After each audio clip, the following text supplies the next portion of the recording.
Smackdown Live. 2 days removed from Extreme Rules, which pissed me off. It's not a great show. I tried to take the best from it, but it did piss me off to a certain extent. So we get this Smackdown compared to the Raw yesterday that really I did not like. It was dumb. It was not great. But I gotta say this Smackdown Live was better. It wasn't vastly better, but it was better. Now, mind you, giving better doesn't mean it was great. It was just better. You guys take it with a grain of salt. So the opening of the show showed Jeff Hardy, which I was actually quite surprised about. Now, I'm not going to go very far with that because I'm going to talk about it at the end of this review. But I will say it was nice to see that Jeff is the one that opened the show. You don't normally see Jeff in the opening. Just don't. Now, I was very surprised that they had, near the very beginning of the show, a match with AJ Styles versus Sierra Almost. What? Now, I know a lot of people are going to say, damn, yes! Sierra Almost finally gets a match. Something interesting. No! He does not get a match that's good. It's not the match quality I'm talking about here. It is the fact that this should have been the ending of the show. It should have been. I know what happened at the end of the show was substantial. But let's be honest. When have they actually spotlighted AJ Styles properly? They have not spotlighted AJ Styles properly. So you're throwing Sierra Almost at AJ Styles as a non-title match. Cool. But here's the problem. It wasn't special. And this should have been allowed to close the show. I know a lot of people say, dude, he hasn't done anything, Sierra Almost. Yes. But still, it's AJ Styles as the freaking champ. And as good as the match was, and I'm going to say it, this was the best match of the night. It was damn good. It was. But it does not take away from the fact that your freaking champion is the second match. I mean, the first match of the night, not the second match. It is a second segment and the first match of the night. And I don't care what anyone says. Your champion should not be put in that position. It's bad enough that Raw, who is the flagship show, has no freaking title. And now they're going to try and get it back by going to SummerSlam and trying to win it that way. You got Smackdown Live that has a freaking champion and you don't spotlight him. I'm sorry. That's just how I feel about it. And like I said, it was the best match of the night, but it was still the wrong thing to do. Now let's move on. Becky Lynch versus Mandy Rose. Oh, that woman. If I brought that woman to my mother when she was still alive, she would have said, that is the most gorgeous woman that you've ever brought to me. And the only woman you ever brought to me. But damn. Even I as a woman is going to say that's a hot looking woman. Because she is hot. But it does not change the fact that she's not a great wrestler. And I've said this about everyone that's come from NXT in the last 3 years. Every last one of them are not ready for the main roster because they're still not polished enough. They're throwing women onto the main roster because they need them. Does not mean they're ready. Very few women have been ready. And I'm going to keep saying it because it's true. There's only 3 women that came from the main roster of NXT that has done well. That have shown they have been polished enough to get the job done. That is Ember Moon. That is Becky Lynch. And it's Sasha who is the best out of the lot because she's been given the most spotlight. Now, I'm not saying Sasha's the best worker. And I want to make this clear to my subscribers, particularly one who hates the living crap out of her and thinks she botches her ass off. Well, I'm sorry, dude. I respect your opinion, and I do. But let's be honest here. It takes more than just in-ring ability to really be a great wrestler. And Sasha's got it. She may not be the best wrestler. She's maybe about, say, out of 100% of wrestling. She's about 60 to 65% really good. Not many women can reach there unless it's Natalya. unless it's someone else that's been on there, like AJ Lee, like Eva Marie, and Eve Torres. Those women, I can say, wrestled well enough along with the character, and Beth Phoenix to a certain extent. She was a power wrestler, but still, she could get over even though her wrestling wasn't great, and it was all power. But those three are the most polished and the most well-rounded. Polished enough that they look good on the show, can talk decently well, not great, but decently well, and can make it interesting. Every other woman is not good. I'm sorry. So, you see Becky Lynch. You see Mandy Rose. You see Sonya Deville at ringside, not interfering, which I was kind of surprised she didn't interfere. But anyway, in the end, Becky Lynch wins by tap out. That's the first tap out of the night. There were 3 tap outs in this show. And that was the second tap out of the night. Yeah. AJ Styles did tap out Sierra Omos, which was a surprise. I forgot to say that. But Becky Lynch tapped out Mandy Rose, which I was actually surprised she did disarm and she tapped out as well. They don't normally do tap outs one after another. And in this case they did, which was actually quite surprising. Now, was the promo that Becky did effective? Yes, it was. Because she has gone through the Iconics. She's gone through what's left of the I forgot what the name of Paige's group is now. Absolution, there you go. I don't know why I forgot. But she's gone through them, and she's gone through a couple other people, so pretty much she's in line for a title match. So this is what Paige did once Mela is an idiot, comes out and says simply, as you can see, I have done great. I want another Melabration. If I'm pronouncing Melabration, not Melabation. Melabration. Or a Melgasm. That's what she wants, a Melgasm. No disrespect, but you get my point. So Paige says, you can have that if you beat Becky Lynch. But if you do not beat Becky Lynch, you're going to face her at SummerSlam for that damn title. Now, finally, this is something we've been wanting. A consequence. Now, I'm not saying Carmella getting a Melabration is a great consequence, but at least it is a consequence for actually having a match with somebody. If she wins, she gets another Melabration like she did in England. If she loses, she's got to face Becky at SummerSlam, which I'm alright with. At least they've set it up properly. I'm alright with that. Now, here's something I was shocked about. Ty Dillinger had a moment with R-Truth, which was a surprise, since they don't show Ty often. Then, seeing R-Truth was talking on the phone with his mama and telling him, why are you going after Samoa Joe?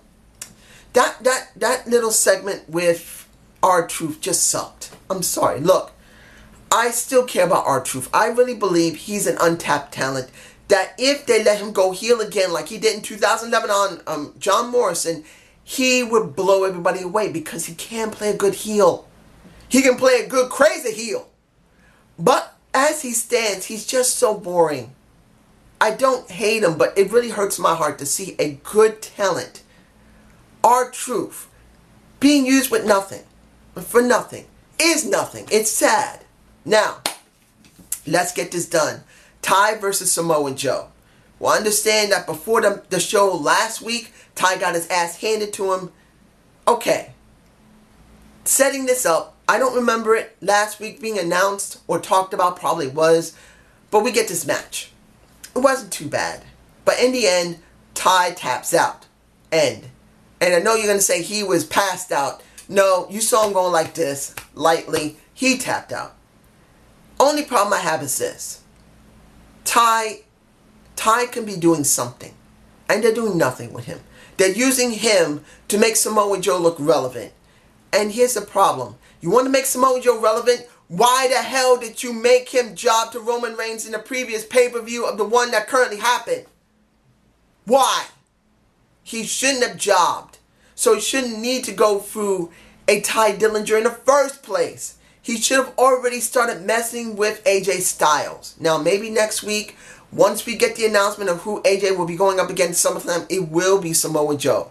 I would rather have Samoa Joe have messed with him during the pay-per-view and then mess with him here. And then leave almost out of it. Because then you could start building AJ and Samoa Joe. But that's just me.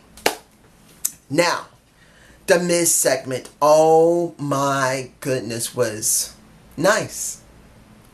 I'll say this. Michael Mizbin is the man. He is the best heel they've had in over a decade. And that's saying a lot. I know you could say Edge was a great heel. I know you can say Batista was a great heel. Or Kane during the last 10 or 15 year run. I'm not going to say they weren't. And I'm not going to say that he's better than them. But as one of the youngest of the previous crop, like John Cena, just a little after him, he is one of the best heels this company has ever produced. He's good in the ring. He's good on the mic. He knows how to get a reaction that is so dramatic, it pisses off the crowd or makes the crowd cheer. He's just that damn good. He is from the crop that came from after Ruthless Aggression. That is where he stands as the one that came just before the PG era. Just in between Ruthless Aggression and the PG era, when we started losing wrestlers like Chris Benoit, started losing wrestlers like Eddie Guerrero, and several others who just died. He is one of the best there.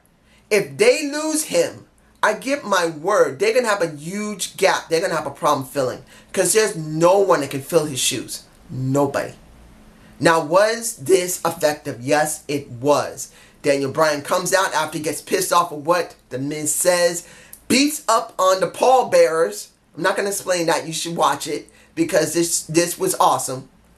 And Daniel Bryan was standing over the pallbearers. Kicked the head off of a pallbearer. And basically was staring down a Miz. Question's going to be where they're going to go. I'm hoping they're going to keep them separate, but giving them relevancy. This is a question. Can the WWE give The Miz and Daniel Bryan relevancy if they're actually going to book them for WrestleMania next year? This is a big question. If they are booking the way that Andre Corbell, Andre, how you doing, dude? Love you, man. He pretty much told me, and I didn't realize this, because I see other wrestling promotions, how they book going forward until their special event.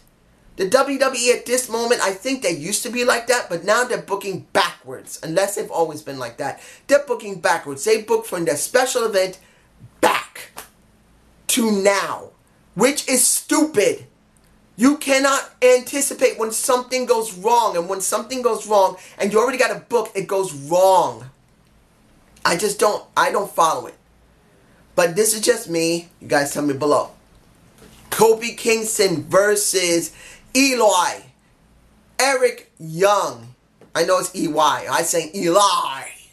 Because it is something I've always wondered. How would a former TNA wrestler or Impact wrestler deal with a WWE wrestler who has been around for a while, not as long as him? Would it work? And I saw Kofi Kingston put on a damn good match. This was the second best match of the night for me. I know it wasn't the most high-flying, really the greatest, but it was the second match for me because I get to see two wrestlers I've always liked. Kofi Kingston should have been a world champion already. At least once. Eli, Eric Young, will be a world champion eventually if they continue pushing him as he is Insanity. I would love to see a scenario where Eli goes up against Kofi for the world championship, the WWE championship. I would love to see that. I know many people would not, but I would love to see it because I want to see two guys who should have been given a great shine in their different promotions, but they've been given crappy stories. Yes, Eli has had the TNA World Championship, but he had to act like Daniel Bryan to do it. And he should have acted the way he wanted. And that's just me. You guys tell me below. in the end, it was Eli who won because Killian Day, if I remember his name correctly, the Belfast Brawler or Belfast Monster, threw Xavier Woods into him. I don't have that shot, but he just threw him into him when he was about to do the bounce off the ropes. That guy is strong. But that's okay. Now, I ran out of things to say, so I just said that's okay. Allergies are up, I'm sorry. If I'm forgetting anything, I'm sorry. Oh, I am forgetting something. I don't know why they did this little segment in the middle. I think it should have done it at the end. And this is... I don't want to see them split.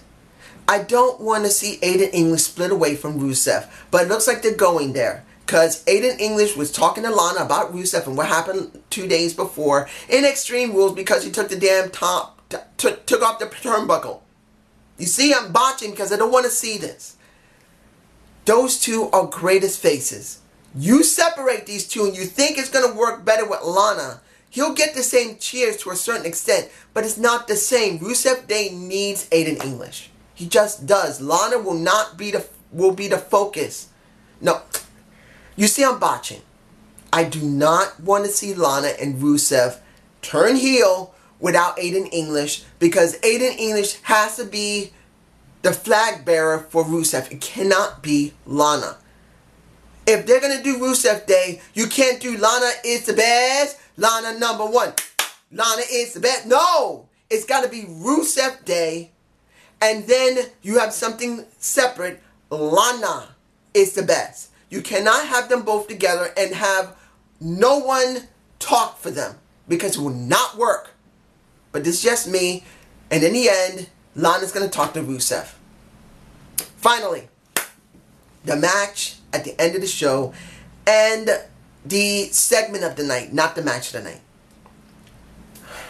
I know I could say this was a very good match, and it was not bad. It's the third best match, I'll say that. But seeing Nakamura against Jeff Hardy was good, but what happened at the end was better. I'm not going to lie, I did fall asleep. My apartment's pretty hot, so I kind of fell asleep. Little parts of it. But I was awake to see that Randy Orton messed up that match, grabbed Jeff Hardy, beat the crap out of him, grabbed him by his ear that has... You can see my earlobes are pretty big. If I got a hole in my earlobe, it would be hanging down to here. People have big earlobes to make those things look good. And it looked like someone decided, let's do something different. Let's make Jeff look beaten bad by Randy Orton. And he grabbed that ear, went into the little hole that they made so he can put those little loops in. And he started pulling that bitch until either the fake blood started pouring or real blood started pouring. But in the end, they made this very clear. They want a feud they want Randy Orton and they want Jeff Hardy to have a feud going into SummerSlam.